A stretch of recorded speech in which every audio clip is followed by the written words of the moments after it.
Guys, repair city में आपका स्वागत है। आज की वीडियो में हम जानेंगे माइक्रोवेव के बारे में। माइक्रोवेव को कैसे रिपेयर करा जाता है, इसमें क्या क्या प्रॉब्लम आती है और इसके पार्ट कौन कौन से लगे होते हैं, उनकी टेस्टिंग और उनकी वर्किंग दोनों जानेंगे। चलिए गाइस, माइक्रोवेव की तरफ मैं दिखा देता हूं आपको। सबसे पहले चेक करने के लिए आपको इसको एक स्मार्ट मीटर लेना है। ये इससे इजी चेक हो जाता है। अब मैं इसको आपको चेक करके दिखाऊंगा, ठीक है। सबसे पहले हम पार्ट के बारे में बात कर लेते हैं, क्या क्या पार्ट लगे होते हैं। आप ये देखेंगे, ये होता है ग्रिल। ये ग्रिल फंक्शन होता है, ये एलिमेंट लगे होते हैं ग्रिल के, ये दो ग्रिल एलिमेंट है। ये हमारा ओवरलोड होता है, ये देखेंगे आप, ये लगा हुआ है इसके अंदर बस। ये हमारा मैग्नेटॉन होता है, मैग्नेटॉन जो पानी को हीट करता है, ये हमारा मैग्नेटॉन लगा होता है। ये हमारा फ्यूज होता है, सप्लाई फ्यूज, जो मेन फ्यूज होता है वो होता है।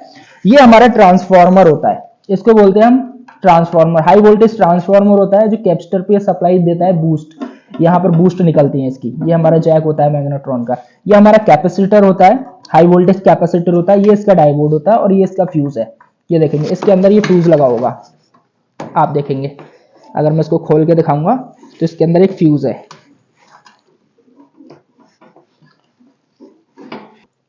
ये देखिए गाइस, ये हमारा फ्यूज लगा होता है, ठीक है। और हम बात करते हैं अब इसके पीसीबी के बारे में। ये देखिए, ये हमारी पीसीबी होती है। ये दो पार्टों में डिवाइड होती है हमारी पीसीबी। ये मेन इसका मदरबोर्ड होता है। और ये जब आगे देखेंगे ना आप, इसके आगे ये हमारा टच पैड होता है। ये टच पैड होता है। टच पैड किसी किसी में अलग आता है, किसी में माइक्रो स्विच दे रखे होते हैं। ये हमारा टच पैड है, ये देखिए, ये हमारा टच पैड है। किसी किसी में माइक्रो स्विच होते हैं। ये इसका आगे डिस्प्ले होता है। और हम जानेंगे इसके डोर के बारे में। ये देखिए, मैं अगर आपको देखते हूं, ये इसके होते हैं डोर स्विच। ये देखेंगे ना, ये इसके डोर स्विच होते हैं। एक डोर स्विच है, दो डोर स्विच है, तीन डोर स्विच है। ये अलग अलग फंक्शन करते हैं। जब हमारा गेट बंद होता है तब हमारा मैग्नेट्रॉन होता है, फिर हमारा ग्रिल भी फंक्शन काम करता है, फिर हमारा मेन सप्लाई भी आता है, ठीक है गाइस। अब ये हमारे सारे पार्ट हो गए और हम इसके अंदर दिखा देते हैं। इसमें एक मोटर लगा होता है, ये देखेंगे, ये हमारा फैन मोटर होता है, इसको हम फैन मोटर बोलते हैं। ये देखेंगे, ये फैन मोटर लगा होता है इस साइड। और हम अब जानेंगे इसके अंदर के बारे में।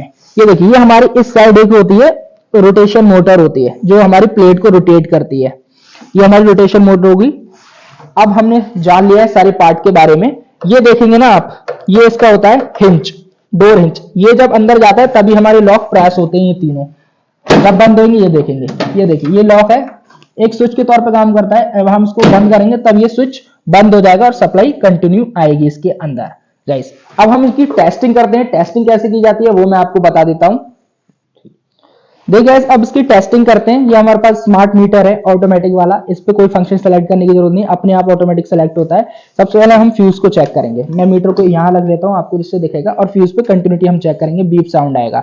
ये देखिए, ये देखिए बीप साउंड, हमारा फ्यूज ठीक है गाइस। अब हम इसके ओवरलोड को चेक करते हैं। ये हमारा ओवरलोड है, इस पे भी बीप साउंड आएगा, कंटिन्यूटी बोलेगा।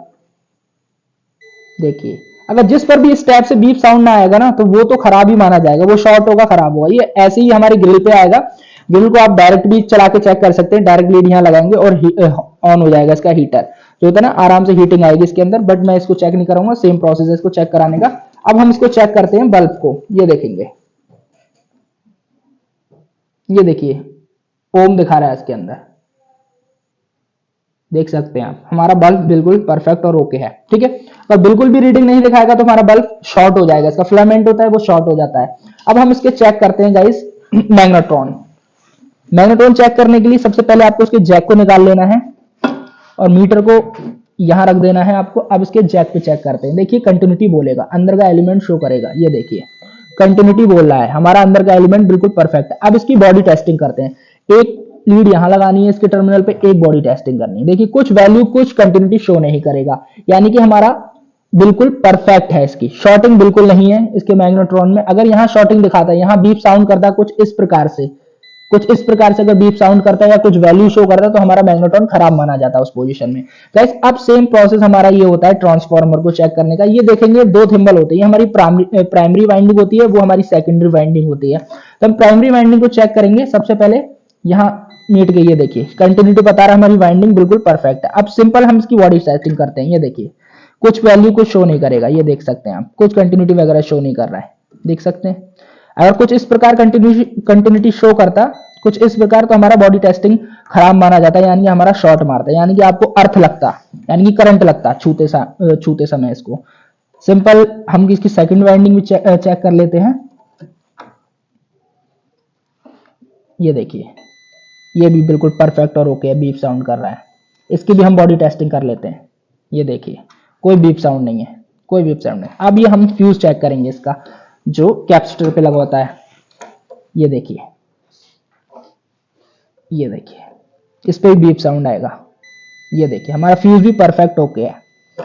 अगर बीप साउंड नहीं आता तो ये खराब माना जाता। अब हम इसका चेक करेंगे कैपेसिटर। कैपेसिटर देखेंगे तो ये कुछ वैल्यू शो करेगा। ये देखिए, 8, 10, 9 पॉइंट, इस टाइप से ये वैल्यू शो कर रहा है, यानी कि हमारा परफेक्ट और बिल्कुल ओके है। अब इसकी बॉडी टेस्टिंग कर लेते हैं एक बार। ये देखिए, बॉडी टेस्टिंग में कंटिन्यूटी नहीं बताएगा। अगर कंटिन्यूटी बताएगा बॉडी टेस्टिंग में तो शॉर्ट माना जाएगा, हमको इसको चेंज करना पड़ेगा फिर। ये देखिए, हमारा बिल्कुल ओके। अब आती है हमारे डायोड की बारी। ये जो डायोड होता है, ये भी कुछ शो नहीं करेगा, ये कंटिन्यूटी शो नहीं करना चाहिए। अगर शो करेगा तो खराब माना जाएगा। ये देखिए, खाली वैल्यू शो कर रहा है। ये देख सकते हैं आप, वैल्यू शो कर रहा है 9.8, 9.1 करके। ये देखिए, अगर कुछ इस प्रकार कंटिन्यूटी शो करता है, ये कुछ इस प्रकार मैं आपस में इस लीड को लगा के दिखाता हूं, तो हमारा खराब माना जाता है डायोड, डायरेक्ट होता। फिर ये सप्लाई को ब्रेक करने का काम करता है, रिवर्स सप्लाई नहीं देता है, एक सप्लाई एक ही तरफ आती है। ये देखिए, तो हमारा ये डायोड हो गया, मैग्नेट्रॉन हो गया, फ्यूज हो गया। अब हम बात करते हैं पीसीबी की। पीसीबी को चेक करने के लिए सबसे पहले हमको इसके डोर स्विच चेक करने होते हैं। अब मैं डोर स्विच भी आपको बता देता हूं चेक करने का तरीका। ये देखिए, ये देखेंगे तो 2 थिम्बल लगे हैं, ठीक है। अब मैं इसको लीड लगाऊंगा अपनी। ये देखो, मीटर को मैं इस टाइप रख लेता हूं जिससे कि आपको पता चलता रहे इसके। अब मैं इसको चेक करूंगा, 2 थिम्बल पे लगाऊंगा। ये देखिए, बीप साउंड कर रहा है हमारा डोर स्विच। डोर स्विच एक ऑन ऑफ स्विच के तौर पे काम करता है। अब मैं इसको खोलूंगा तो इसकी बीप साउंड बंद हो जाएगी। अब मैं इसको खोलूंगा तो इसकी बीप साउंड बंद हो जाएगी। इसकी डोर को खोलूंगा, ये देखिए, मैंने डोर खोल दिया। अब कोई बीप साउंड नहीं करेगा। ये देखिए, कोई बीप साउंड नहीं कर रहा है। अब मैं बंद करूंगा इसके डोर को तो बीप साउंड करने लगेगा। ये देखिए, बीप साउंड करने लगा। तो कुछ इस प्रकार से इसका डोर स्विच काम करता है। तीनों डोर स्विच कुछ सेम ही प्रोसेस होता है चेक करने का। इसी तरीके से चेक कर जाते हैं। एक ऑन ऑफ स्विच होता है, आप मान लीजिए आप किसी लाइट को ऑन करते हैं तो लाइट ऑन हो जाती है, जब बंद करते हैं तो बंद हो जाती है। इसी टाइप से ये डोर स्विच चेक होता है, और कोई चेक करने का कोई फॉर्मूला नहीं है इसका। अब हम इसकी पीसीबी को कैसे चेक करें कि हमारी पीसीबी सही है या खराब है। तो चेक करने के लिए सबसे पहले हम मैग्नेट्रॉन को ऑन करते हैं, फिर मैं दिखाता हूं।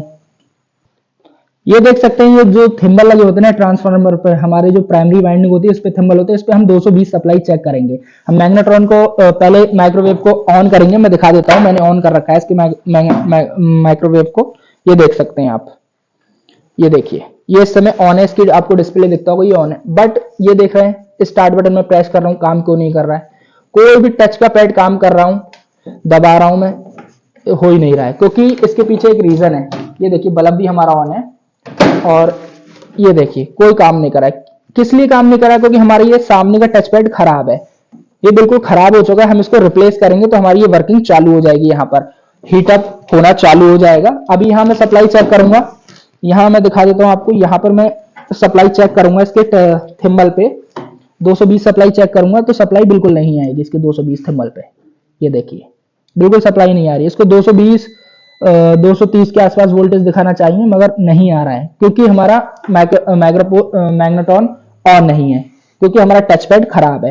अगर 2 केसेस रहते हैं सप्लाई यहाँ नहीं आने के, या तो हमारा डोर स्विच भी खराब हो सकता है, या फिर हमारा पीसीबी में कोई प्रॉब्लम होता है। अगर यहाँ पर सप्लाई नहीं आ रही है तो 2 केसेस प्रॉब्लम होते हैं, डोर स्विच और पीसीबी। तो हमारा डोर स्विच तो ठीक है, हमारा पीसीबी यानी कि आगे का पैनल खराब है, यानी कि टच पैड हमारा खराब है, हमारा मदरबोर्ड ठीक है। ठीक है, मैंने सब कुछ बता दिया आपको, कैसे चेक करा जाता है मैग्नेट्रॉन, सारा A to Z इन्फॉर्मेशन बता दिया। अब मैं इसको डायरेक्ट कैसे चेक करते हैं वो बताऊंगा।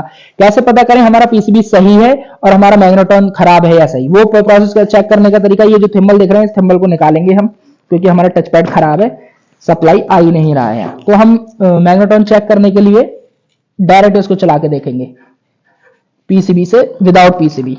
ठीक है, विदाउट पीसीबी हम चला के देखेंगे। हम यहाँ पर 2 थिम्बल लगाएंगे इसके डायरेक्ट लीड के, और 220 वोल्टेज देंगे, यानी 220 करंट देंगे एसी इसके ट्रांसफार्मर की प्राइमरी वाइंडिंग पर। ठीक है, मैं आपको दिखाता हूं चला के।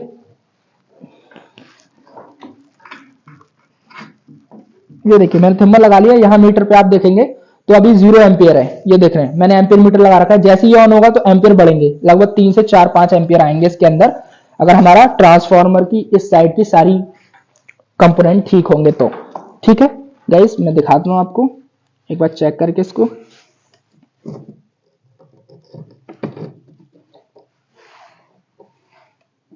ये देखिए गाइस, यहां पर आप देखिए 5-4 एम्पियर आ रहे हैं, बिल्कुल फर्स्ट क्लास, हमारा मैग्नेट्रॉन बिल्कुल परफेक्ट और ओके है। मैं एक बार इसको पानी अंदर रख के चेक करके दिखा देता हूं। ये देखिए हमारे पास वाटर है कुछ, मैं इसके अंदर रखता हूं, मैं इसको हीट करूंगा 1 मिनट के लिए, क्योंकि तो अभी हमारी पीसीबी खराब है, मैंने डायरेक्ट लगा रखा है, ध्यान रखिएगा इस। मैं इसको स्विच को ऑन करता हूं, यहां देखिए एम्पियर बढ़ेगा, ये देखिए 3 एम्पियर आ रहा है, देखिए आप देख सकते हैं।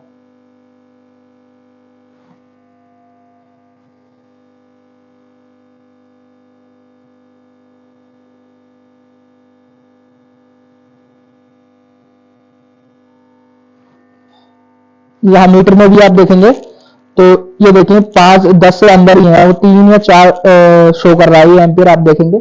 मगर इस मीटर में आप देखेंगे, ये देखिए 40-48 के आसपास शो कर रहा है, यहाँ पर गलत दिखा रहा है हमारा, ये थोड़ा गड़बड़ हो चुका है।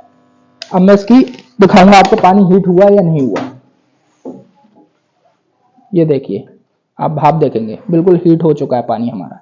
वो जो आपने एम्पियर देखे थे वो हमारा मीटर गलत दिखा रहा था, मैंने यहाँ आपको शो कर दिए। हमारी इस साइड की वर्किंग बिल्कुल फर्स्ट क्लास है, मैंने दिखा दिया। हमारा मैग्नेट्रॉन भी ठीक है, कैप्चर भी ठीक है, फ्यूज भी ठीक है, और हमारा ये ट्रांसफार्मर भी ठीक है। बट हमारे इसमें प्रॉब्लम कहाँ थी, हमारी टच पैड में, हमारी पीसीबी में प्रॉब्लम थी। हम उस पीसीबी को सिंपली रिप्लेस कर देंगे और हमारी प्रॉब्लम सॉर्ट आउट हो जाएगी। कुछ इस प्रकार से आप माइक्रोवेव को चेक कर सकते हैं। मैंने A to Z प्रोसेस बता दिया। अगर कोई आपका डाउट हो, कोई भी आपका डाउट हो तो आप मुझसे कमेंट सेक्शन में पूछ सकते हैं गाइस। तो देखा गाइस, कुछ इस प्रकार से आप अपने माइक्रोवेव को चेक कर सकते हैं। कोई सा भी प्रॉब्लम हो, चाहे हीटिंग का प्रॉब्लम हो, पीसीबी वर्क नहीं करता हो, सिंपल इस तरीके को आप फॉलो करेंगे तो आप अपना माइक्रोवेव घर पर ही ठीक कर लेंगे गाइस। मिलते हैं नेक्स्ट वीडियो में।